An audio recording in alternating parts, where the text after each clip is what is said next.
another diarist then, further up along the river there and so on, and that's where Jim Brown, who was shot. But to get back to the morning of the 23rd of May, the RIC party came down the back road here, and John Murray here saw them coming. There was a wake down the village, and he was coming home from the wake and he saw them, and he raised Glenlara, and there was shots fired, and Kilroy hadn't gone to bed, and he heard the shots, and himself and Jim Morden and Connolly and Madden were up there, and he sent Jim Morden down to the village here to bring the people up to get the wounded away, and he came down with Connolly out of the forest there, and the RIC were in extended formation going up across this ridge here now, I'd say further up than the sheep, and Connolly or Kilroy fired on them anyway, and they held them there on the top of that ridge. Apparently from 5 o'clock until nearly 12 o'clock. Now Pat Carey was telling me, or Patrick Carey was telling me that somebody found bullet shells up there when they were cutting turf at some stage, so that I'd expect that they were RIC shells. Kilroy held them there while the people were escaping. The people here apparently made their way back here across the land where there was no road, and they made their way back to the Skerda River, which is back at the end of the village, and they made their way up the Skerda River, then up into Glenlara. You see the valley there, that's Glenlara, and that's how they got away. Once they got up Glenlara there, they could go into Tramore, or they could go north and into Keena, and they felt that as the day wore on, that reinforcements would come and they'd come into Tramore, and they were correct in that. So they didn't go into Tramore, they crossed north and went into Keena, but we won't go into that today. Kilroy held these people back until about 12 o'clock, and he saw the lorries on the road, on that Glenhest Newport Road, and they decided at that stage that they had to pull back. So they pulled back into slowly into Glenlara, and there was no forest or anything there at that time, and it's just hard to, from the accounts, it's just hard to figure out quite how he travelled. But I'd be thinking he moved from where he was, and it was up that side. He'd have moved kind of that angle into Glenlara, and he made his way to Chambers in Glenlara, to the grandfather of our driver today, Patrick Chambers as well, whatever he is. And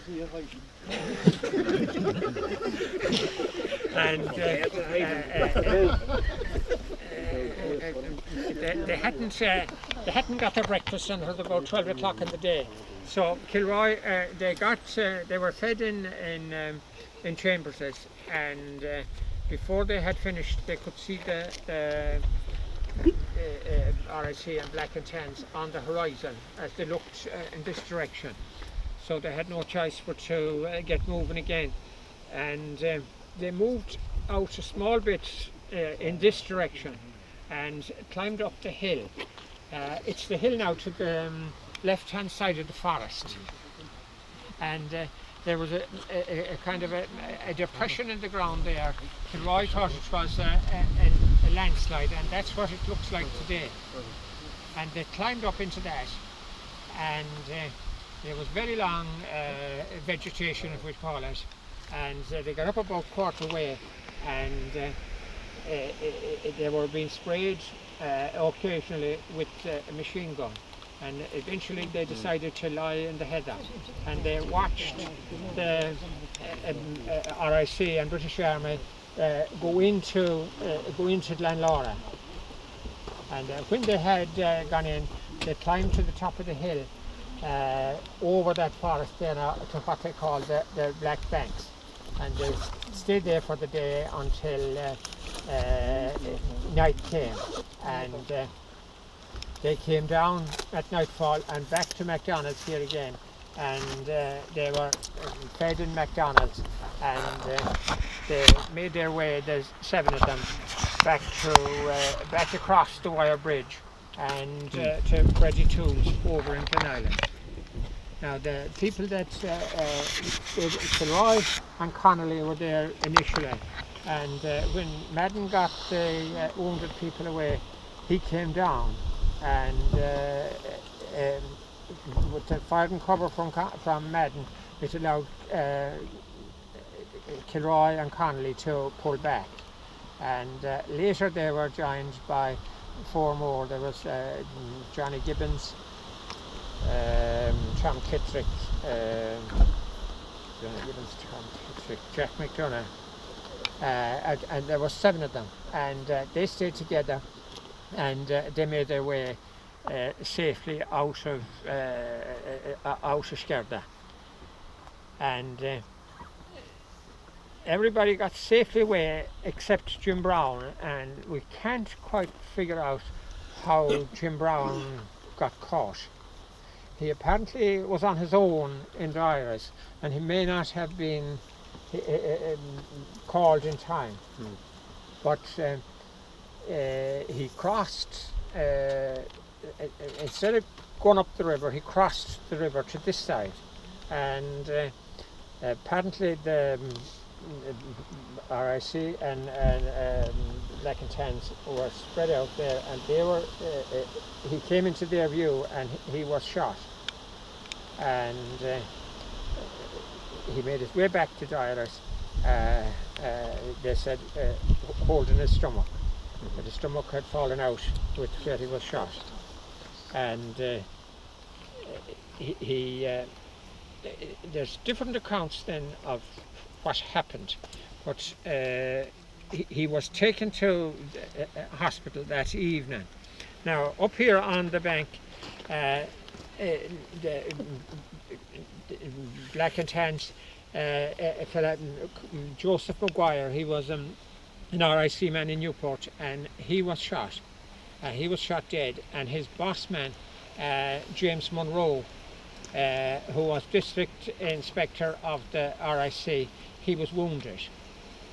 Now they were up there on top of the hill, there was no road anywhere, and apparently somebody came down here to John Murray and asked him if he could bring down the wounded. So the story goes that John Murray went up with his ass cart and brought them down to his house here, and Maguire was dead, but he looked after Munro, and Munro recovered, and he was taken out. And Jim was the only IRA man to be killed in Skerda, and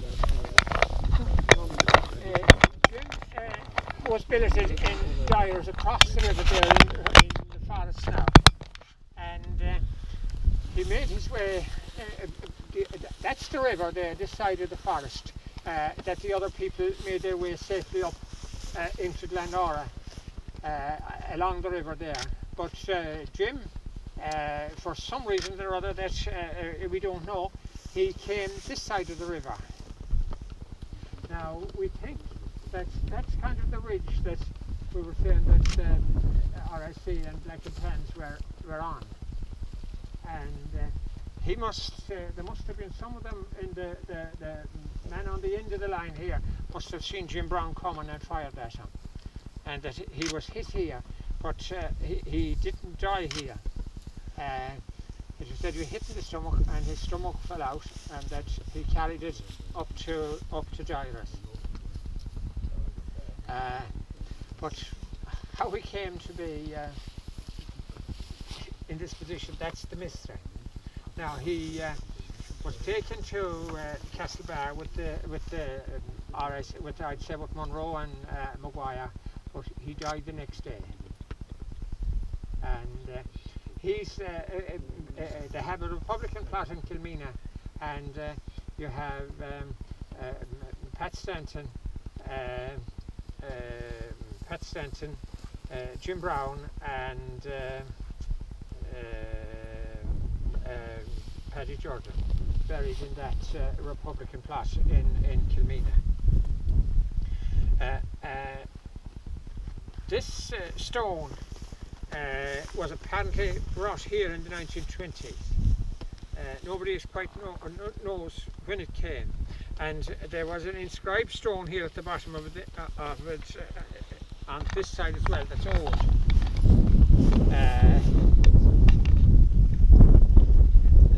May the Lord have mercy on the soul of James Brown. And the soul of James Brown, IRA. Yeah, R.I.P. R.I.P. And that stone was buried, and people had forgotten that that inscribed stone was there. But the Careys and the Canes knew that this monument was here, and when Jim Brown came and inquired him last year, they were able to bring him up here and show him the stone. And when he went digging around it, he found that, and then he put up he straightened up the stone and pointed that up in concrete and put up that stone as well. So Jim was to be here today, but I don't know if he's gone to the football match. Or? No, he's not well. He has Jim's of age, and he has a very bad chest infection, and he just last night he had to pull out. He was to be here and he promised to be here, but he just, and you were talking to him, he had a bad infection, a very bad infection. Yeah. So he couldn't make it, and it wouldn't be fair to ask him to do things like that. No, but he did say to me that was, you know, he's honoured that we were able to do it, and we're able to remember his uncle, and that he appreciates that we did this because he's one of the forgotten people, and to come here and see that is for him is an honour. So he's a nice man, James, and he's a good man. Did his brother go to meet and come back? Aye. His brother came up to meet for a while and went back again. No, I don't so. One of the Browns. It's Seamus Brown, my brother-in-law. All right. He's General Brown's son. Oh, he was Brown from Tirnair. Michael Brown's son. Oh, right. Not Brown from Kilmina. So your Brown then was out in John Evans' boy, that was Yeah, out of John Evans, yeah. Yeah. So you He's your brother-in-law, mine. you could knock me on my brigade then, wouldn't you, rather than mess me up? No, but there was three Browns in the flying column, 2 Jims and a Michael. Yeah, the 2 Jims were first cousins in Carahale. He called them Black Jim and Red Jim, and this was Red Jim. Black Jim survived, went to America and came home, and he died down in Sligo, and he was buried in the Republican plot in Kilmina. Okay, 65. Yeah. He comes all the way from the church, really, and like it's half a mile.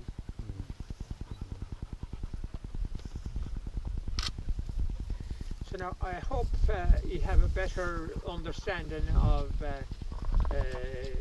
what happened in Kilmina and how things turned out afterwards. Now the people that went down to Keena across the mountain there, that's Keena's kind of northwest of us here, and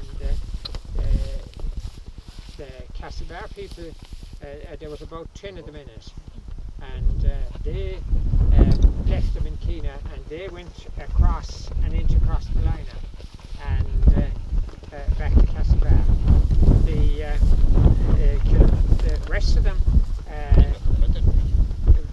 kind of crossed from Keena and went back into Tirnair and came into Glenlara, and they made their way back from there to Onwy and Ahagawa, and Kilroy went around this way, and he made his way back to Ahagaur as well, and they met up about a week later, and a few days after that the Kennedy ambush started, but that's another day's work. Well done, Sean. Thanks, John.